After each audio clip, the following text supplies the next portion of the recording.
Welcome to Autism Spectrum Disorder, What It Is and Strategies to Try. I'm Victoria White from All Belong Center for Inclusive Education. Let me tell you about All Belong for a moment. All Belong equips congregations and schools to glorify God through purposeful, innovative inclusion of persons with varied abilities. And I hope this session will be helpful to you today as you include children with varied abilities in your classroom. Now we're talking today about students with autism spectrum disorder. And as we think about this, I want to remind you that each person is a gift to be opened and cherished. God gives our community the gift of one another in our schools. So each child is a gift that I hope that you have taken the time to get to know them, open up that package and see what God is revealing to your community through this individual. Let's think about that as we think about these students in our settings who come to us with some interesting behaviors and some different ways of interacting. And that leads us to this idea of different labels and initials and designations, but keeping God's eyes on autism spectrum disorder. So let's think about these labels and initials for a moment. Now, autism spectrum disorders used to be referred as an umbrella term for autistic disorder, Asperger's disorder, Rhett's disorder, all of these different disorders that were sort of under this umbrella of autism spectrum disorders. But now we all consider this under one umbrella of autism spectrum disorder, and it's a spectrum, right? And so we simply see these sort of themes underneath that umbrella, and there's differences to a person who would be diagnosed of being on the autism spectrum, right? And those things are repetitive themes and behaviors. We're going to talk about each one of these some more, but thinking about that person who perseverates is what we call it, when they continue to go back to one theme or one behavior that we do over and over again. A lot of times enjoying something that spins and just watching it spin over and over is something that they enjoy. So things that they continue to go back to. A desire for sameness is another area that is under this umbrella term of autism spectrum disorder. And we'll talk more about this, but that idea that not liking change, wanting things to stay the same, have the same meal for breakfast every day, do things in the same order every time, a desire for sameness because that is what is most enjoyable and meaningful. Language and understanding and production might be different. So thinking about how they understand language, how they produce language, and again, this can be a spectrum. So anywhere from nonverbal and using other ways to communicate to being very, very verbal on the other side of the spectrum, but maybe very literal in their language use. So again, this is a spectrum and we'll see differences in these areas. So that's 3 of the areas. Sensory areas, we'll see differences in how they process sensory information, and that's all of the senses, right? So taste, touch, smell, all of those things, but processing things a little bit differently than maybe you or I would. And so noticing that sensory areas are different is one more element of diagnosing this autism spectrum disorder in an individual. Social cognition, another area. So we'll see differences in how we think about social interaction or noticing those social cues that for some of us is quite natural to know how much space to leave between people, or for some of us, we really rely on that 6-foot border now that is sort of the social norm because it's very helpful because we don't otherwise know what the normal amount of space is to leave between people. So social cognition and sort of knowing those cues and knowing those skills that allow you to interact smoothly with others. Finally, perspective taking ability. So knowing what it is that others might be thinking about the situation you're in, or knowing what they might be thinking about you. That's actually a skill that for some of us is natural. For people on the autism spectrum, not so much. And again, can be varying degrees of all of these things. So it is a spectrum, and all of these things can be extremes or somewhere within that spectrum. But each of these are different areas, and you will have all of these areas be an area of difference in order to have the diagnosis that this is indeed autism spectrum. So pause to wonder for a moment, if you would. Give yourself 1 to 2 minutes. What shapes your view of a child with ASD?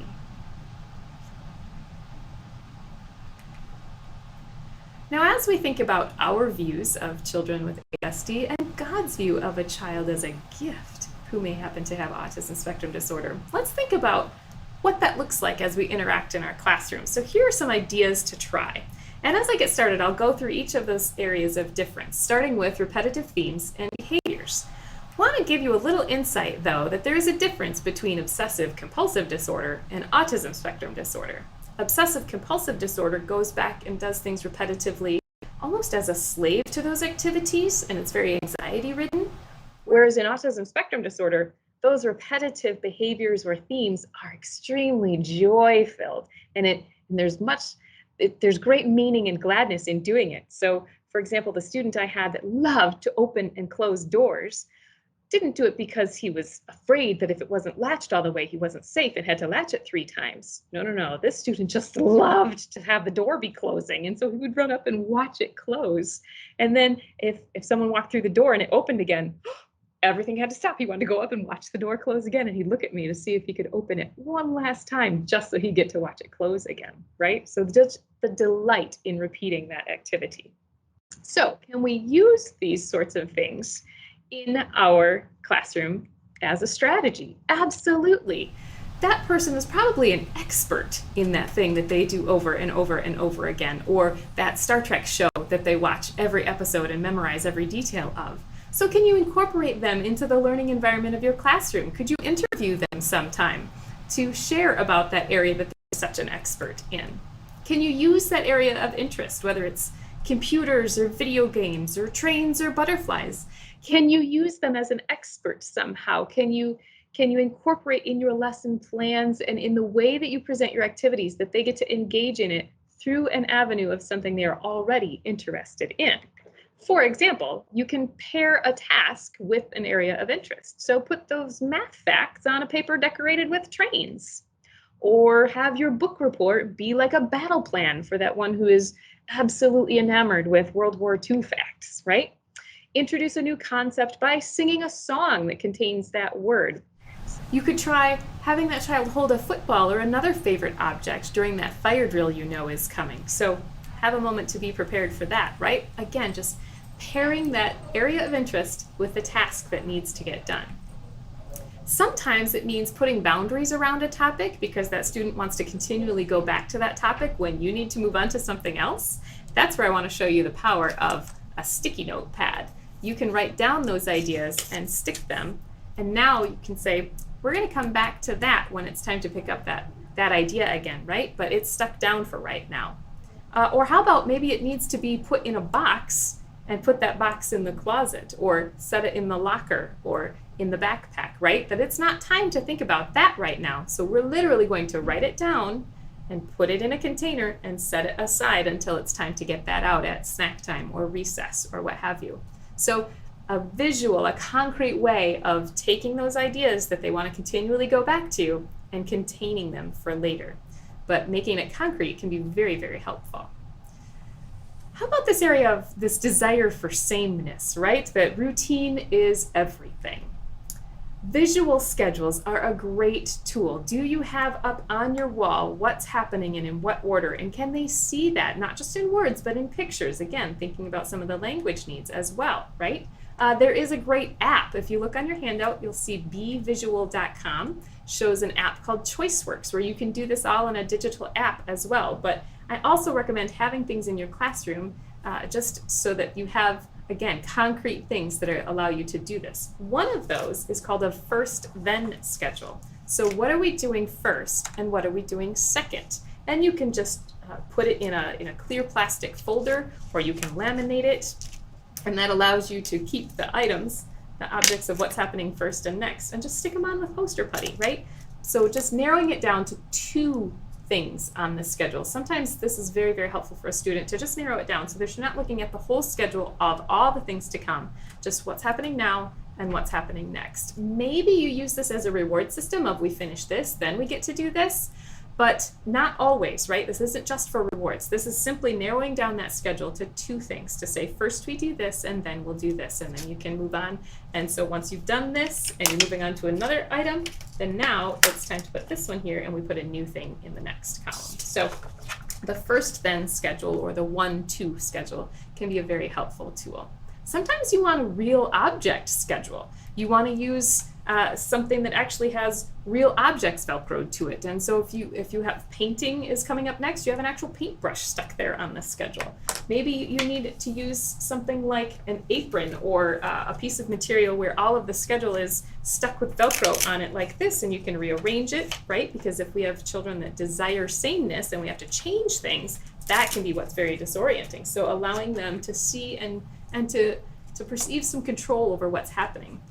I like to put it as an apron because now I have hands-free way of utilizing all of these things. But maybe again, it's just a board up in the classroom.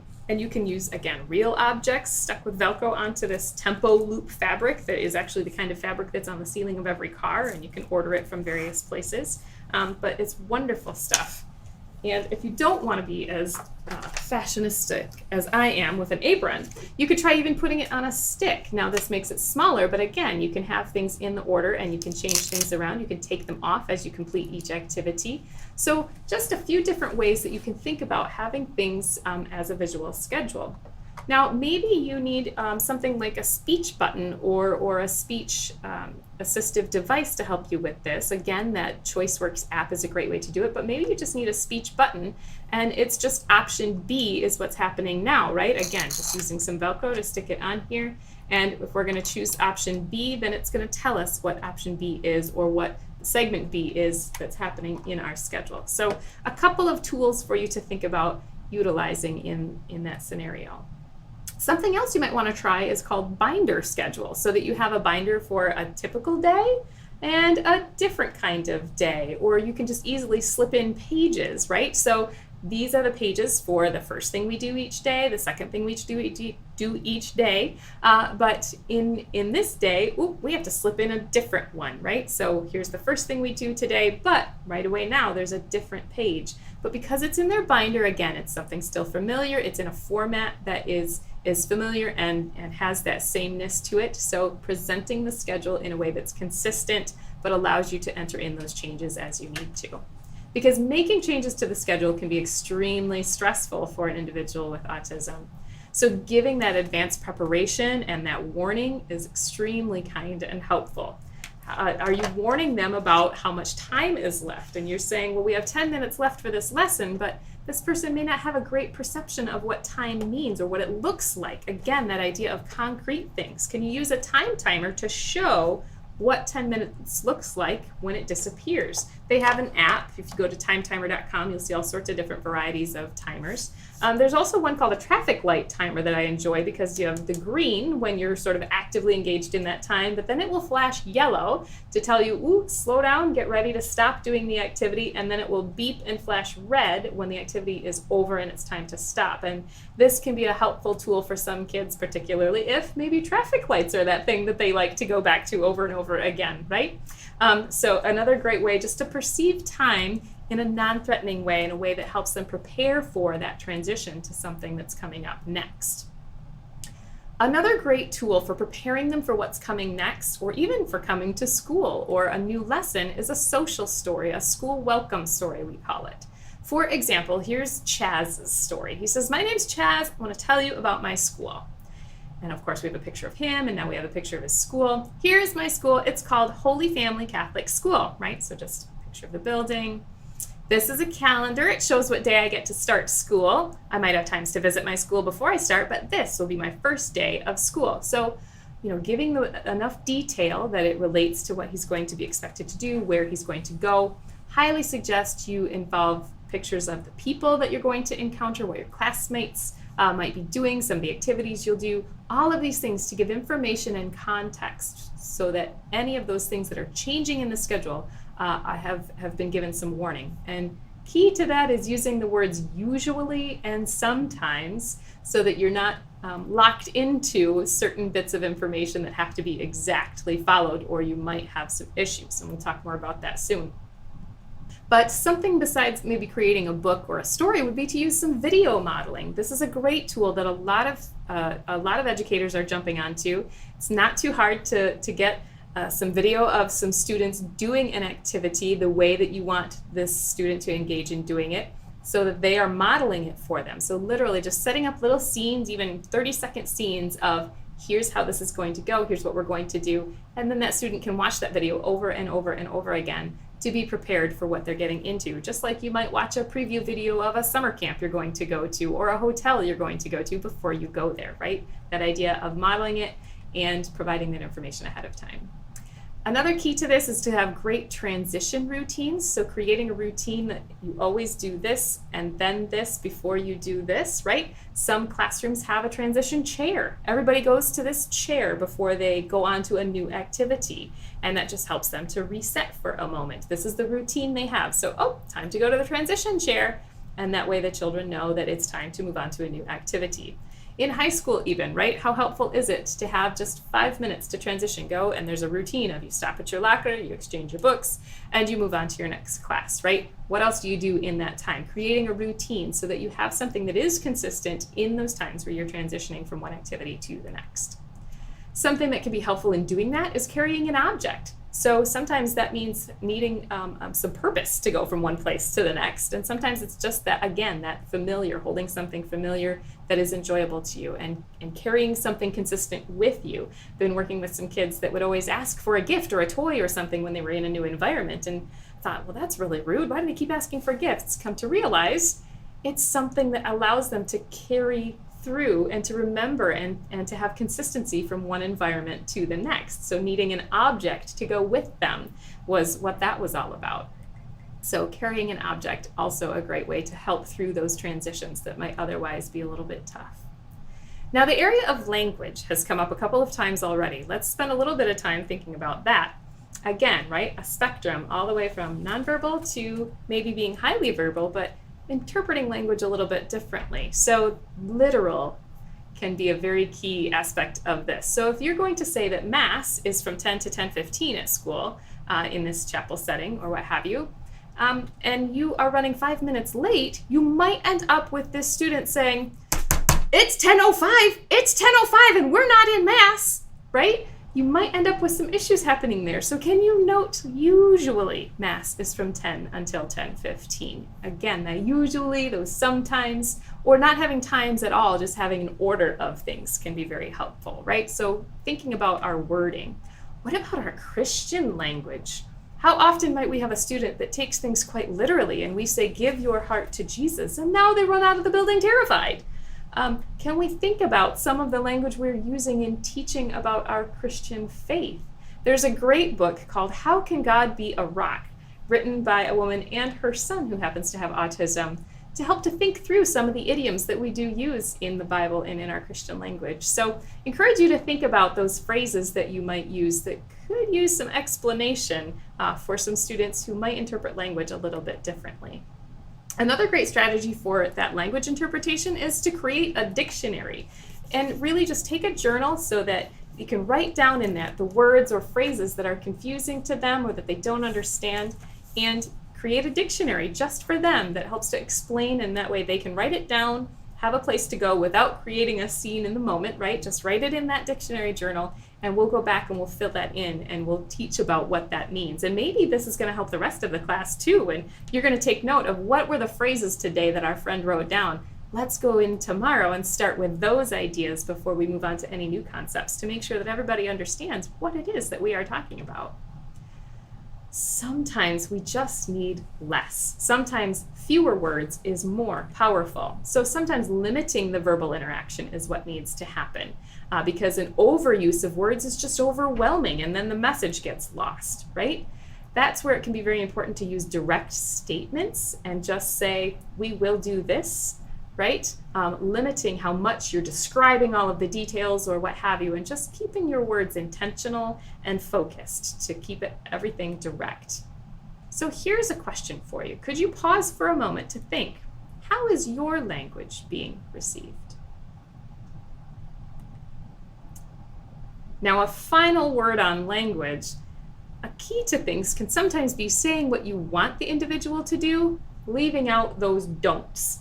Because the truth is, sometimes an individual might miss a few of the words that I say. So if I say, well, it's not good, don't hit your friends, and they only heard the last 3 words of my sentence, I just gave them an idea for something to do with their fingers. Hit your friends. Okay, right? So sometimes we need to think about just eliminating those negatives and simply give instructions for what we do want them to do. Because here's the other side of that. If I told them not to hit their friends, I haven't told them what they should be doing with their hands. And maybe they need to occupy their hands with something. So let me give some instructions. Put your hands in your lap, right? So let's say what we want them to do. And sometimes this means giving instructions simply one step at a time. Have you ever built something with Lego and tried to follow the instructions, really appreciated that it happened one piece at a time? Sometimes, again, too much language, too many steps at a time make a task insurmountable. Break it down one step at a time so that an individual only has to interpret enough language to get through one step. And again, pairing things, right? So visuals, concrete objects. We've had an individual say, if I didn't see it, then you didn't say it. Words come out of our mouths and they disappear. Unless you can come back and watch this recording again, right? Then you can watch a recording. But otherwise, our words do not just stay in the air when we speak them. We speak them and they disappear. So how can you make that word stick with it? Again, right? Sticky notes, anything that can bring those words into concrete objects or visuals to go with them. So pairing words with visuals can be very, very helpful. A quick note about understanding. You may have an individual who has a high reading level. And here's something to note. Great reading does not always mean great comprehension. Worked with a child who could read a college level textbook, could not interpret what the meaning of those words were, but could read the words perfectly. Just to note. Another thing to consider is jokes, sarcasm, multiple meaning words. They can leave individuals in the dust. What does that even mean, right? So think about the way that we're using our words and illustrations and teaching points so that we're not leaving anyone in any kind of dust behind us. Use our words clearly and explain what we mean. All right, let's think for a couple of minutes about some sensory areas. We talked about that being an area of difference. We have how many senses? Not just 5. We have at least 7 senses. So we have our sight, our smell, our taste, our hearing, our touch, but we also have balance and body awareness, or proprioception. So our bodies take in information in all of these ways and puts out information in all of these ways. So let's think about a minute. For most of us, we operate at what we might call middle C. All right, so that means that that sense is in the middle. And so when we play in the middle, we have a pretty average sense of smell, sense of taste, sense of touch, all of these things. So that when we engage in an activity with bodies all around us and some sights and some smells and some sounds coming around us, we're able to pretty well navigate that because nothing is too overwhelming or too understimulating. We're able to focus on what's going on around us. But for some of us, we live outside of that middle C. And for an individual on the autism spectrum, our senses are probably above or below that middle C. So we might be oversensitive to smell, undersensitive to touch, or oversensitive to sound and undersensitive in body awareness. So thinking about how all of these things happen independently in the different senses, and a person might be above or below that sort of middle C that maybe you're functioning at. And so their interpretation of a scenario is true for them. That is how their senses are registering. So a large crowded space might be completely overwhelming, and maybe your classroom feels like a crowded space to this student. Or maybe this student is undersensitive to things and feels sort of like is behind a screen and has to sort of see through a screen to get at everything, or hear through a screen, or feel through a screen, right? And so that there's something blocking a lot of the interaction happening because they're undersensitive to things and they need a lot more of that input in order for it to come through. So what can you do? Jump into that person's shoes. They might feel very different than yours. Try some things out. See if you can get your mind into what it might feel like to be where they are and to feel what they feel. If they say something is too loud, stop for a moment and think, if this is too loud, then how can I adjust it, right? What can we do about this? Think what you would do if it were too loud for you. All right, here are some things. Again, if we're going on sound, if it's too loud, can you provide some sound blockers like you would use for mowing the lawn? Is there a choice to be able to leave when that sound gets loud? Can you change or alter the noise? So instead of having the beeper on the timer, turn it down or turn it off, right? Or can you warn them that that sound is coming when that fire alarm is going to go off? Okay? So a couple of ways to think about that. How about vision? If it's overwhelming in a sense of vision, how about having a classroom tent that the student can go under? So when it's reading time or time to focus on something, or they just need a break, they can go in the classroom tent where there's not as much to see. Can you undecorate the room a little bit and not have so many visuals out? How about how much you insist on eye contact to ensure that they're paying attention? Sometimes we end up doing what we call the fishbowl effect, where it's like a goldfish being stared at by a cat, and the student who is now actually focused really hard on making eye contact with you is not at all learning from you because all of their energy is spent on the anxiety or the situation between your eye contact. So do you need to insist on eye contact? What do you know about this student to understand what's going to help them visually to be able to learn best in your classroom? How about that proprioceptive area, right? That body awareness. Something like a mini trampoline to do some hard bouncing, some lotion to rub on, or something called a sensory brush. You might want to have an occupational therapist teach you how to use brushing techniques to give some of that body awareness, that body feedback that they're craving, that their body might need in order to learn best. How about carrying a heavy stack of books from the library to your classroom? Not as a punishment, not as a distraction, but because they need something heavy to just sort of ground them because their body is craving this input, right? So some ideas for the proprioceptive need. Now, a couple of quick tips. Catch students before they cross the line, before their sensory system is overwhelmed or craving things so much that you're going to have a meltdown because of unmet needs, right? So sometimes that means a quiet space in the corner before they cross that line, before they get overwhelmed. And so I encourage you to use something like break tickets as a system in your setting so that you have a break area set up. Whatever that looks like, again, that classroom tent or a beanbag or some books, something that is calming, and you can just say, it's time to take a break. Here's a break ticket, or you have a classroom aide, or maybe the student themselves has the authority to pick up the break ticket and show you they need a break, and it's time to go over to that break space. So pause to wonder for a moment, what sensory tools and barriers are there in your classroom? Now, our final area is this area of perspective taking and social cognition. Put these together because they're so interrelated. Now, the truth is there are two sides of this page, right? So if the page is sort of the plan that you need for what's going to happen in your classroom, the side one of that is a plan for the individual, right? So we want to help this individual be prepared for social scenarios. So using books and videos and visual explanations, things like books like Tacky and the Emperor, just a great book. There's a lesson plan if you look on your handout. Go to the blog and this website that has so many great ideas for how to use children's books, storybooks, and these ideas to learn how to interact in social situations that they might not have the skills to do. Inside Out, great film to help identify emotions and how they work us through different scenarios, right? Something I put on the handout as well, thinking and talking bubbles, and being able to just map out and identify what does it look like where your thoughts are and where your words are, and do all of your words need to say all of your thoughts? Not really. Sometimes we need a little space between what we're thinking and what we're saying in order to be appropriate in the social scenario, right? So we might call that our social filter. So have a look at your handout and some of the extra resources on there that All Belong has put together that will really help with some of these social cognition issues that you might just want to do a little teaching on for the individual.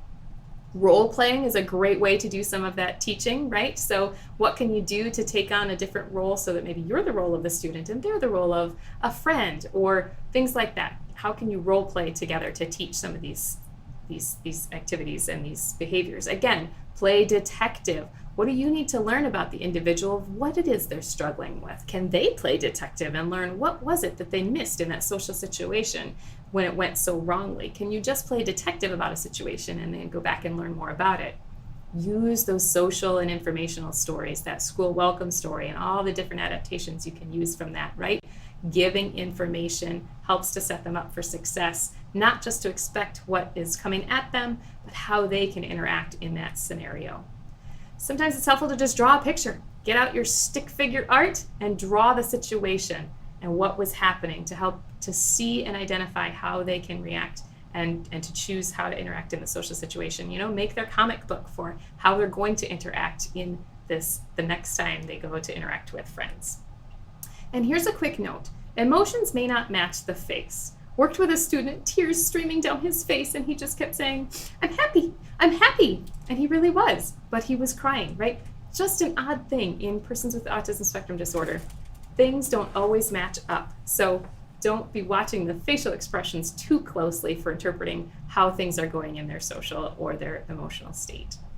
Now, the other side of that page, right? A plan for the individual to learn how to interact, but also you need a plan for others as well. So here are a couple ways to do that. There is a lesson in the book, Helping Kids Include Kids with Disabilities, that uses the idea of keys and unlocking the doors in our brains that help us to have certain skills. And maybe it's time to do a lesson like that with your students so that the peer group understands that they have certain doors unlocked and that their friend with autism has certain doors that are still locked. And so how do we each have different times where we get the skill of tying our shoes unlocked or the skill of using our words unlocked, right? So great lesson in that. I encourage you to explore that a little bit. A few other resources for encouraging and helping peers to understand individuals, something called Your Feet, My Shoes. Again, that idea of jump into their shoes, try out the activities the way they would experience them. Bodybuilding is a set of devotions focused on inclusive community, what it's like to hear from individuals who might have autism as a part of the body who encourage us in our walk with Christ. The Inclusion Awareness Kit helps us to think about puzzle pieces, how each one of us is a piece of the puzzle. We each have areas of strength and we each have areas that we need others' support. And so there's a whole lesson on how you can use puzzle pieces to illustrate the strengths and challenges that each one of us has and how maybe the strengths of an area of interest is something that an individual with autism has, and maybe they need a little support in their area of working with others in a social context. So some great ideas for you to check out. Leaders might need a little support as well. Again, knowing more about students with autism, some resources like the Out of Sync Child, Kids in the Syndrome Mix, ASD to Z. If you're talking specifically high schools, I would suggest this digital download called Creating Connections, Social Inclusion for High Schools. Great resource for just walking you through how can you set up high schoolers for success in a social scenario that may be difficult for them to navigate. Autism in Your Church, designed for churches, applicable in so many settings. Encourage you to have a look at that. Again, there are lesson plans in there, things you can copy out, different ways to talk through different scenarios with an individual with autism. And finally, Accessible Gospel Inclusive Worship, full of ideas of how to include individuals and how to present the gospel to individuals in a way that's meaningful to them. To conclude, I ask you to stop for 5 minutes before you continue on to another activity and think about, what do you know that can help this child that you're thinking of as you've been through this session? What do you still need to learn about this child? And who else needs to know in order for this plan to work?